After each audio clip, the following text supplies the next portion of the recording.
Yeah, that's right. We are headed out live to the Magic Kingdom right now. John and Amy are there with a preview. Good morning, guys. Hey! Okay, seriously, best day ever! I'm saying, look at the crowd we already have here. We're having so much fun already. Listen, remember, it started with a mouse. This mouse right over here. This guy. No offense, guys. We are going to be talking this morning about the amazing history of Disney, how it ended up here, Walt's vision, Walt's dream, how it all came true. Plus, I also had a special opportunity this week to ride the new Seven Dwarfs Mine Train. You know what? There's a lot of stuff to do before you ever get on the ride. Did you know that? We're going to show you the whole process and why it's hard to get the kids onto the train. Right. There are things to do. All that coming up as we are on the road. I'm Grumpy. That's Amy. Snow White. It's coming up here on Good Day Orlando. This is Good Day Orlando. When you wish upon a star. Good Day Orlando, live from Walt Disney World. We're taking you behind the scenes. Most guests never get to see this. And on the rides before they ever open. Travel back in time to when all of this was just a dream. As you can see on this map, we have a perfect location in Florida. You'll be our guest, we our guest, be our guest. Be our guest as we take you inside the magic. This special edition of Good Day Orlando starts right now. Serve with flair, culinary. Good Day Orlando. Welcome to the show. I'm John Brown. It's Friday, May the 9th, and we are live at Magic Kingdom this morning. It is a gorgeous start to your Friday morning. We are so excited to be here with some of our closest friends, right guys? Got the whole gang already. This is awesome. I want to fit in too. Got your hat yet? Good. Isn't that nice? They even almost Twinkies They here. even put our names on them for us. This is absolutely a really great way to start the day. We are going to be doing a lot for you this morning. We're going to take a look back at how it all started with Walt Disney World, why Walt chose Central Florida. And this is interesting. The other Florida city that starts with an O that almost became the happiest place on earth. A leading historian is going to share the Disney story, and it's probably a story you've never even heard before. Pretty interesting stuff. And also this morning we are hopping on board the new mine train. I got a chance to check it out with my family earlier this week, and we're going to show you what it's all about and why there's so much hype over this new ride. Maybe one of the smoothest roller coasters I've ever ridden in my life, and the whole family loved it. I can't wait to try it. All right now we want to make sure that it's the perfect day to come out, enjoy the parks, hop on the roller coaster. Jamie King is letting us know what you can expect for your Friday forecast. Hey, Jamie. Hey, good morning, guys. Happy Friday to you. You know, does it ever rain here at the Magic Kingdom? Well, of course, we all know it does, but the weather now, picture perfect, and what a weekend we've got. We've got all kinds of stuff around the city going on. Of course, a lot going on here in the Magic Kingdom within the confines, within the walls here, and of course, Mom's Day around the corner on Sunday. Happy Mother's Day to all the moms out there. Let's bring you up to date. Let's head back out to Disney World this morning where John and Amy are hanging out with a few of their friends. Where'd your friends go? Hey, good morning, guys. They left us. They had things to do. Yes, they're VIPs. You know, you're talking about that parade that Blake Bortles and the UCF Knights had. It went right behind us here, and it was a great show of support here at Disney, and the crowd was fantastic for him. So he's had quite a year, Amy. I think going to Jacksonville, I know a lot of people were kind of surprised by it. It's going to be a great thing. All the UCF fans, it's an easy drive, an hour and a half up the road. I think that'll be fun. Good for him. Yeah, and the Jags need a little help right now. Yeah, so good there you fit go. there. All right, well, we are at such a cool place this morning. Looking forward to everything we have coming up today. We sure are. Walt Disney World, as you know, consists of 4 theme parks here. There are 2 water parks.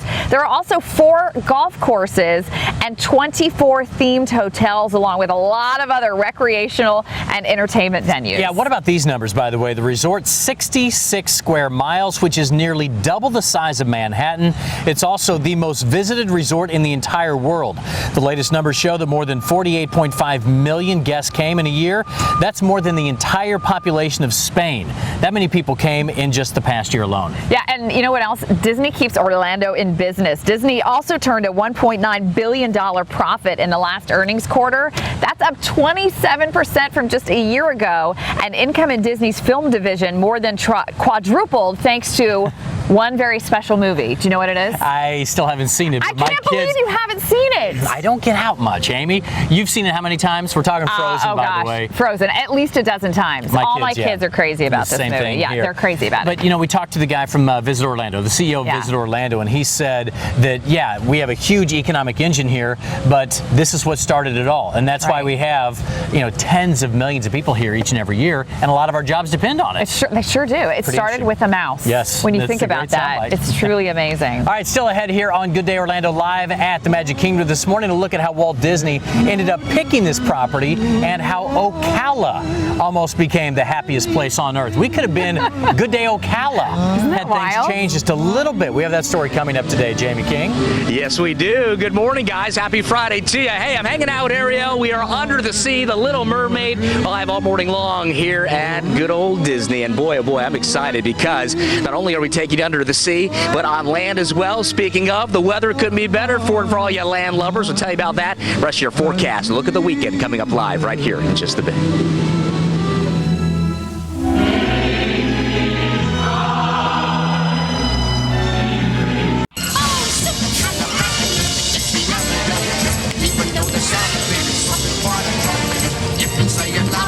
Welcome back to Good Day Orlando. We are live this morning from the most magical place on earth.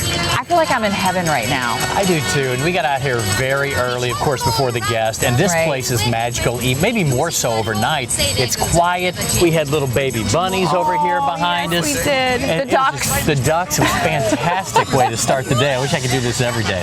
No kidding. And it's amazing, really, what it takes to get this park, even just open in the morning. It's seeing all the hustle and bustle and all the people working to clean and get everything absolutely perfect for when the first guest walks through the door. Because you don't want those things happening when the guests are here, and it all happens overnight. That way it remains just magical. All right, let's do a little history lesson here. Back in 1963, that's when Walt Disney began searching the entire country looking for the perfect spot for his new theme park. 1963. That's right. He bought up several acres in Central Florida, all under fake business names, so people wouldn't realize that there was one guy who was purchasing up all this land. And you can see those fake company names. They're actually right along Main Street here in Magic Kingdom. They're listed on the windows of the buildings with the names of real people, like, for instance, Walt's dad, Elias, and his brother, Roy O. Disney, who we all know very well, as well as other engineers, executives, and artists who were involved in making Disney World happen. One of my favorite ones was a piece of land he bought up in North Florida, Empty Lot. Empty Lot was the name that he put on that one. That's a good one. But the jig was up in October of 1965. That's when an Orlando Sentinel reporter cracked the story. Walt Disney then held a news conference on November 15th to explain his plans. In Florida, we have something special we never enjoyed at Disneyland, a blessing of size. There's enough land here to hold all the ideas and plans we could possibly imagine.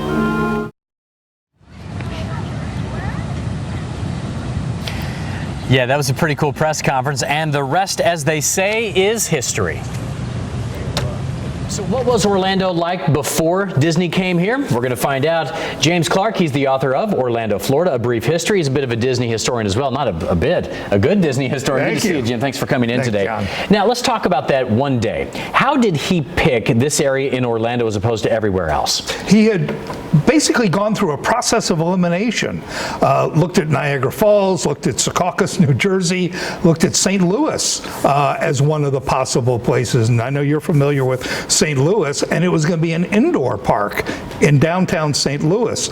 He looked at South Florida, at Palm Beach County, and finally eliminated places and ended up settling on Florida. And it came down to Ocala and Orlando on the final day. He flew in here with his brother Roy, and they drove up to Ocala on the 21st of November, and then drove back to Tampa where they were staying. The next day, they flew over Orlando.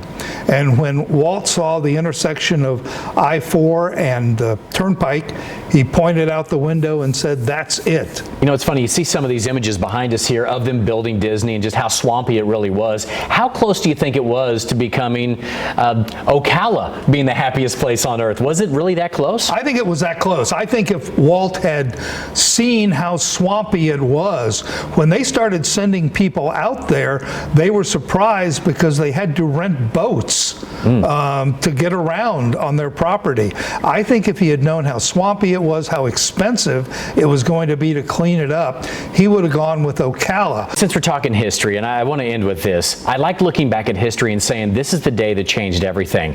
Now, there's a lot wrapped up in that day that he flew over this plot of land. Explain that day to us again, how it's not only important for Orlando, but really for the nation. It was the day John F. Kennedy was assassinated. And Walt was flying over Orlando about the same time Kennedy was in Dallas being shot. He didn't know it until his plane landed later in the afternoon in New Orleans on its way back to California. And a ground crew member came up and told him that Kennedy had been killed. And that one day changed everything for Orlando, didn't it? It really did. Not only Walt Disney selecting the site for this huge theme park. By the way, Walt hated the name theme park. But also, it put into the White House Lyndon Johnson. And people don't realize that Lyndon Johnson was a tremendous friend to Orlando. As a political payoff, he gave Orlando the naval base. So lots of things happened as a result of that one day. Interesting looking back. Once again, Jim Clark, the book Orlando, Florida, A Brief History. Check it out. If you want to know more about our city, you got to start there. Jim, thanks, man. Thanks. Always good to see you. How fascinating was that? Listen, I could listen to that guy talk all day long. Yeah, I mean, James you is talk awesome. about just fascinating and hey, just full of knowledge. And by the way, coming up in the next hour at 8 o'clock, about 8:15 today, we're also going to sit down and talk with the woman whose dad sold the land. Right? They own 14,000 acres or so right here. And as a matter of fact, this was their land and had no idea. So you're going to hear from the family who used to own this piece of property coming up at 8 o'clock. And she was just a little girl when that happened, right? Not supposed to say her age. She was a young girl. She was a little girl. She was a little girl. I'll leave it at that. We won't give it away. Mary might be watching right now. Little girl. All right, let's find out how things are shaping up for you weather-wise on this Friday. Jamie King is also here with us at the park this morning. Now, where are you exactly? We are over by Be Our Guest Restaurant, the newest addition here, though, Beauty and the Beast theme. And if you look right over here, we've got the Seven Dwarfs Mine Coaster that will be unveiled for the public on the 28th. But those of us in the media got a little taste a little early, but you'll love it. I'm told it is fantastic. I think our John Brown actually got on, said it is the smoothest coaster he has ever been on. Me, not so much. Seeing the benefits, we're going to take a look ahead at Mickey's economic impact. And we are just a few weeks away from the opening of the brand new Seven Dwarfs Mine Train at Magic Kingdom. We have live pictures. There it is. We're going to go on board to check out the new coaster. How great does that look? Oh, it looks like a lot of fun. You actually saw it running when you were out there, I did, right? yeah. Soon you'll be able to get on board. We head back out to the Magic Kingdom on this beautiful Friday morning right after this.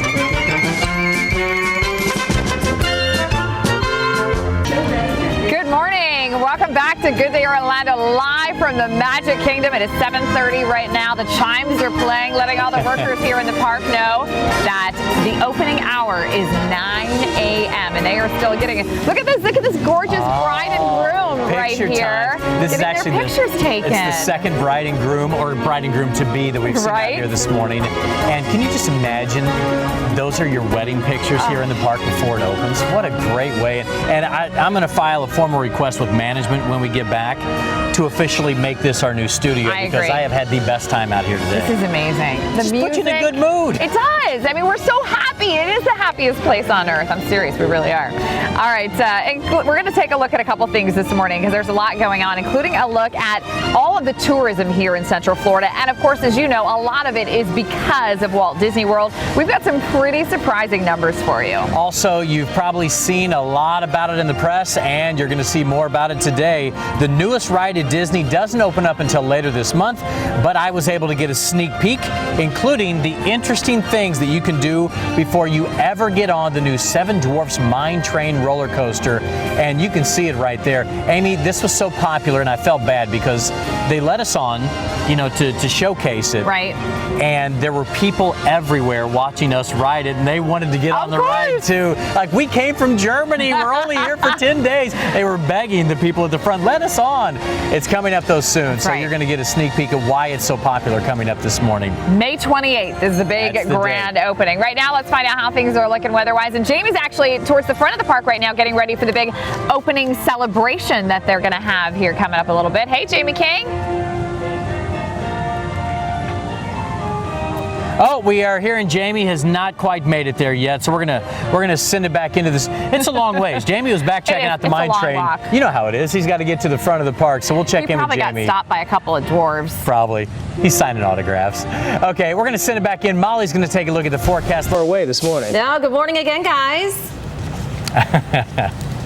Hey, yeah, we can hear them, actually. They're out there banging on the gates. Did you hear that earlier? They're like, hey, if John and Amy are in there, we want to come in too. You'll get your chance coming up at about 9 o'clock. You can come on in and visit us. That's right. Please come in and say hi. We've got the ducks and the bunnies here with us this morning. Let's see the little bunny. There's one right behind you, John. All right, we've got some great tourism numbers to talk to you about. The latest numbers for Orlando have just come out. You know what's interesting is even after the recession, a lot of cities are struggling getting their tourism numbers back up, but that's certainly not the case here in Orlando. The announcement was actually made up in Chicago at a convention for tourism agencies, and here's what they said. 59 million visitors came to Orlando, many of whom, of course, head straight here to Walt Disney World. When that number was boomed over the loudspeakers, some people, they said in the audience, even gasped at the number. 59 million people. Now, a number that big is hard for a lot of us to imagine. As a matter of fact, even people who work in the tourism industry were shocked by that number. It still blows me away to think about it. When you think of a number that significant, put it in perspective, that's like the entire population of the city of Atlanta visiting us each day. I mean, that kind of the concept of that is even hard, I think, for us as residents to consider that. But it's an overwhelming concept. And what it really says is that of everywhere else that people could choose to go, we're the first and number one they would rather be at. I mean, it's just incredible. Okay, Amy, that means we have more than 1 million extra people in town every week of the year. Just a million extra, and like I said, Orlando never blinks. They're all on I-4. They are, yes, they are trying to get down here. Matter of fact, we gained more than 3 million guests last year from the year before. So, I mean, a lot of cities struggled to increase their numbers at all. We jumped up 3 million more, and the city says, okay, we can handle it. He said, by the way, we can get up to 75 million eventually. We're at 59. Wow. We have the capacity possibly for 75 million. That's unbelievable. Yeah, it really okay, is. You know what else is crazy is that as we were watching them get ready to open the park this morning, one of the things that we were most fascinated by is that there are workers who actually, all they do is clean the trash cans, literally wiping down the trash cans, because as you know, all of these guests, well, they leave behind a huge mess. But Walt Disney actually came up with a really fascinating way to make sure that his guests have a place to throw away all of that trash. Listen to this. There is actually one trash can for every 30 human steps or feet that you take. Okay, so next time you come to the park, you're going to be counting now, right? 1, 2, 3, 4, all the way to 30. The story is that Walt walked around Disneyland out in California, and he was handing out pieces of candy. He would then watch the guests eat the candy, and he would see how far they would search for a trash can before they would throw the wrapper onto the ground. In other words, they would give up and say, all right, I'm just going to throw it on the ground. So that's how he figured out he needed a trash can every 30 steps. Well, and it's also interesting to be out here with some of the employees at Disney World, because if they see a piece of trash, they pick it up immediately. Like it's such a culture that this place has to look perfect, and they do a great job with this. David Martin, by the way, spends more time out here than probably anybody else on the planet. It's so true. And he is joining us live this morning as well here at the Magic Kingdom. Good morning, David. What are you up to?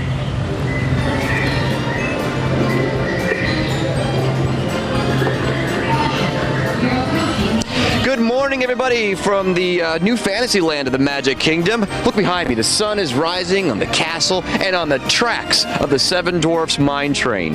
Don't go anywhere. After the commercial break, we're going to talk about this attraction, plus the things you can't see from outside the attraction, but you can go look for.